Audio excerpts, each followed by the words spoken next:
1/4 kg ಹೆಸರುಬೇಳೆ ತೊಗೊಂಡು ಚೆನ್ನಾಗಿ ತೊಳ್ಕೊಂಡು ಅದನ್ನು ಎಣ್ಣೆ ಹಾಕಿ ಹುರ್ಕೊಳ್ತಿದ್ದೀನಿ.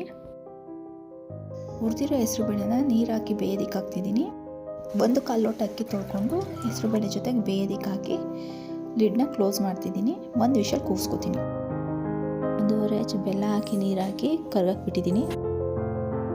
2 ಸ್ಪೂನ್ ಮೆಣಸು ಹಾಕಿ ಹುರ್ಕೊಂಡು 1 ಸ್ಪೂನ್ ಜೀರಿಗೆ ಹಾಕಿ ಹುರ್ಕೊಂಡು ಕುಟಾಣಿಗೆ ಕುಟ್ಕೊಳ್ತಿದ್ದೀನಿ.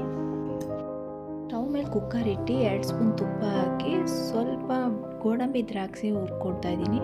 ರೆಡಿ ಇರೋ ಬೆಲ್ಲದ ನೀರನ್ನ ಜಾಲರಿ ಇಟ್ಕೊಂಡು ಹಾಕ್ಕೊಳ್ತಿದ್ದೀನಿ. ಬೆಲ್ಲದಲ್ಲಿ ಕಲ್ಲಿರುತ್ತೆ ಹಾಗಾಗಿ. 3 ಏಲಕ್ಕಿ ಕುಟ್ಟು ಹಾಕ್ತಿದ್ದೀನಿ. ಅಕ್ಕಿ ಮತ್ತು ಹೆಸರುಬೇಳೆ ಬೇಯೋದಕ್ಕೆ ಬಿಟ್ಟಿದೆ, ಬೆಂದಿದೆ. ಇವಾಗ ಎಷ್ಟು ಬೇಕು ಅಷ್ಟು ರೈಸ್ನ ಸ್ವೀಟ್ ಪೊಂಗಲ್ ಹಾಕ್ಕೊಳ್ತಿದ್ದೀನಿ. 1-2 ಸೌಟ್ ಹಾಕ್ಕೊಳ್ತಿದ್ದೀನಿ.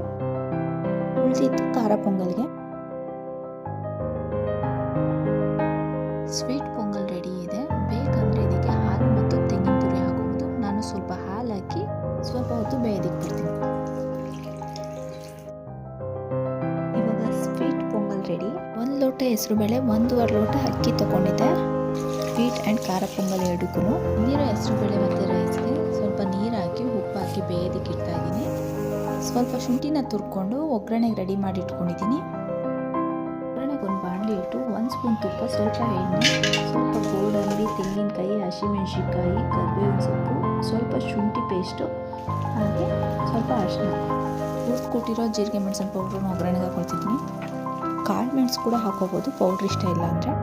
ರೆಡಿ ಇರೋ ಒಗ್ಗರಣೆನ ರೈಸ್ಗೆ ಹಾಕಿ ಮಿಕ್ಸ್ ಮಾಡಿದ್ರೆ ಖಾರ ಪೊಂಗಲ್ ರೆಡಿ ಆಗುತ್ತೆ.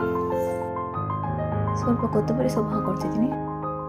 ಸ್ವೀಟ್ ಪೊಂಗಲ್ ಹಾಗೂ ಖಾರ ಪೊಂಗಲ್ ರೆಡಿಯಾಗಿದೆ. ಜೊತೆಗೆ ಚಟ್ನಿ ಮಾಡಿದ್ದೀನಿ. ವಡೆ ಇದ್ರೆ ಚೆನ್ನಾಗಿರುತ್ತೆ.